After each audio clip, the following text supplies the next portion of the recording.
Hi, I'm reading that we have a solid connection. So far, we've talked a lot about some of the problems that being an apocalypse would impose for a modern day librarian, but we haven't really talked a lot about the things that modern day librarians would be bringing into an apocalypse that would create some of that sort of friction. And we're going to do that a little bit today, but I think some background is necessary. One of the reasons these requirements that I'm going to describe that are imposed on librarians are important is that we go back to the idea of intellectual freedom and equity of access to information. And this is a relatively new idea. This hasn't been something that's always been a benefit of our society. It's something that came up recently in like the 19th century. So previous to that, libraries were not open to everyone.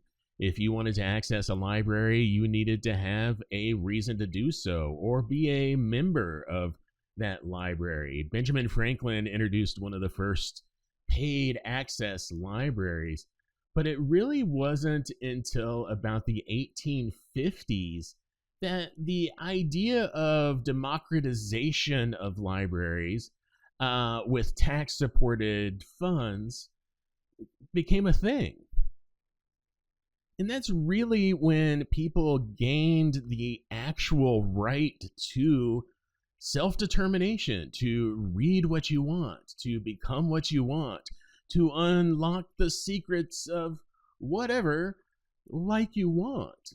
And it became important for librarians to codify what they would represent to the populace that was supporting them with these tax-derived funds. So we developed a code of ethics, and it really has its own history. It's its own rabbit hole. It goes back to 1939, and it has evolved since then in several different iterations. We're going to take a look at the American Library Association's code, the most recent version, and we'll go through it step by step and see what it represents. But I wanted to explain that a code of ethics is not only what a librarian would hold themselves to, but it is also something that codifies what you or anyone as a patron should be able to expect from a librarian.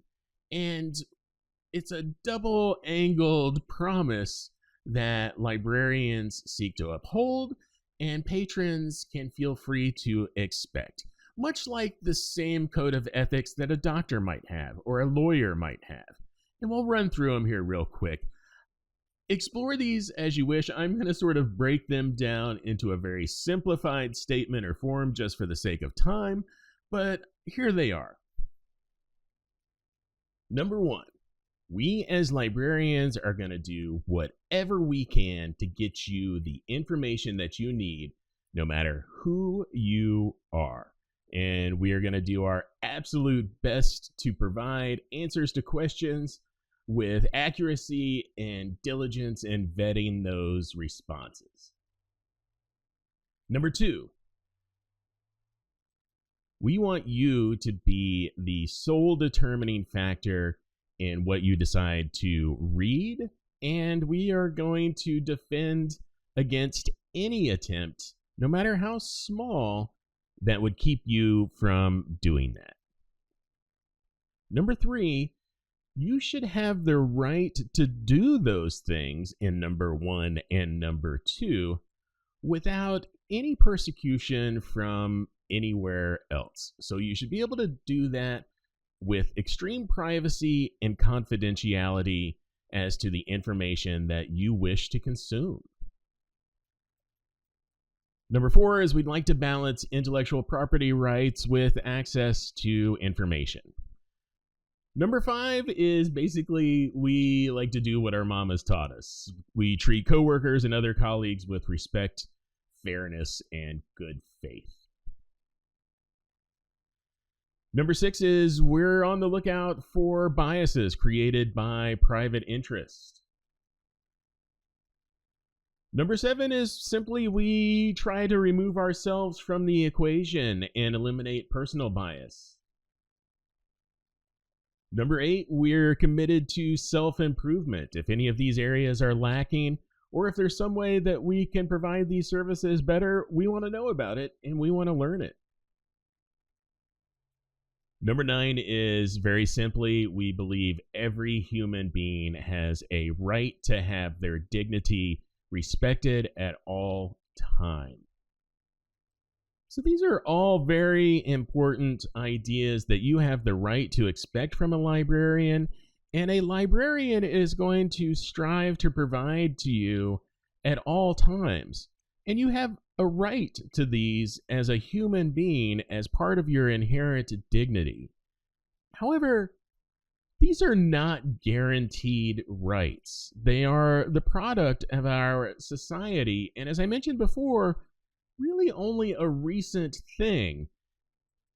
And they can very easily be taken away just by the social structures that created them, our society, our freedom, our social infrastructure, being dissolved by the conditions of an apocalypse. So as librarians, how do we keep that from happening? One method often explored is religion. And there's some obvious conflicts here, and we're going to look at these through a couple of examples. The first example we're going to look at is a Canticle for Leibowitz from 1955, Walter M. Miller Jr. You'll find this mostly published as a complete novel, but originally it was done as 3 short stories, and you'll kind of see why here. The first story takes place after a nuclear war, and the world goes through a process called simplification. So basically, any learning or technology or anything like that is forbidden. The only place that knowledge is really being retained is through the Catholic Church, and it has adapted dogma that surrounds this nuclear apocalypse and the nature of their relationship to technology and information until basically one day a monk finds some stuff and it sets him back on the path of technological development. And then the second story picks up almost 1,000 years later, and the world has progressed from this moment where this monk found the technology in the cave, and it's basically started to reassert itself as somewhat similar to modern day society. And then the third story shows, again, almost 500 years later, how once again humanity is on the brink of self-destruction. But through this whole theme is the knowledge that was preserved by this somewhat futuristic, imaginary Catholic Church and their teachings surrounding the original nuclear disaster. So here we have a good example of how religion can help perform some of the goals of a librarian, but maybe not all of them. The monks in A Canticle for Leibowitz still have a commitment to preserving knowledge and service to a greater good, and they're still curating information for preservation purposes, but they've completely abandoned neutrality and any sort of equity of access to information.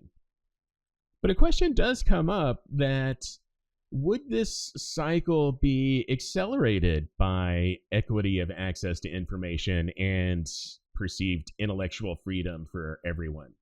Or was this necessary, even though the outcome seems inevitable? The other example we're going to look at is Octavia E. Butler's Parable of the Sower. And there's a lot of reasons to read this book, but one of them that I don't think gets commented on enough is the philosophy that Lauren Alameda comes up with called Earthseed.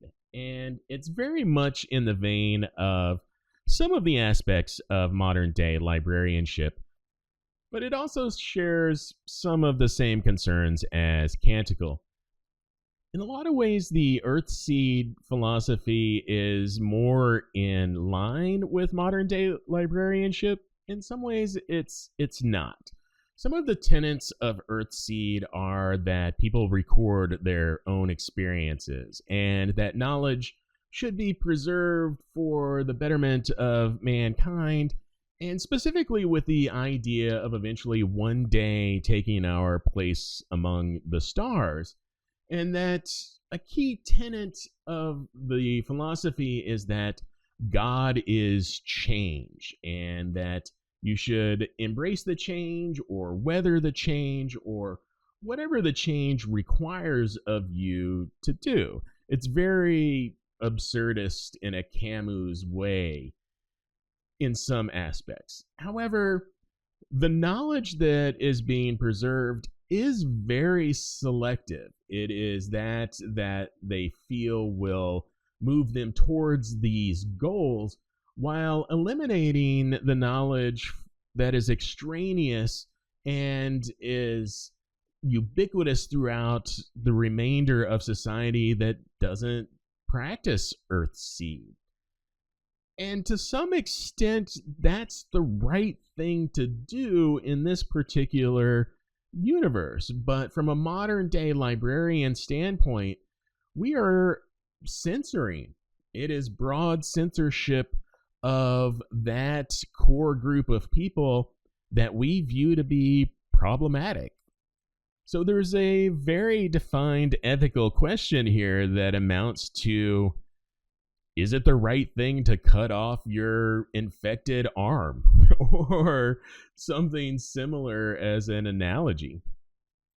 Just as an aside, there is a way to approach the Earthseed philosophy from a modern day librarian standpoint that invites all users to the library to teach skills to others or document their experiences with storytelling.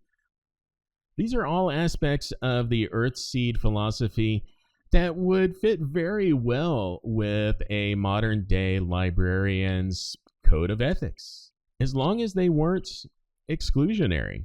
So it's a pretty good representation of librarianship, and who knows, maybe it is the right thing to do in Lauren Alamina's case to exclude the corrosive parts of society that are holding humanity back from the stars.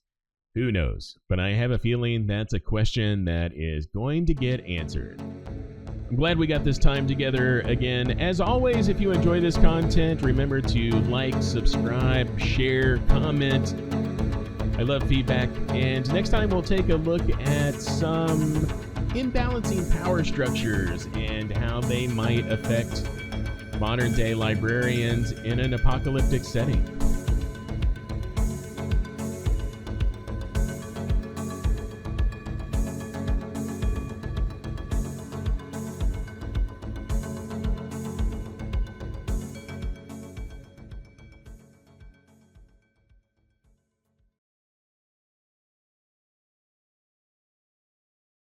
Bring out your dad.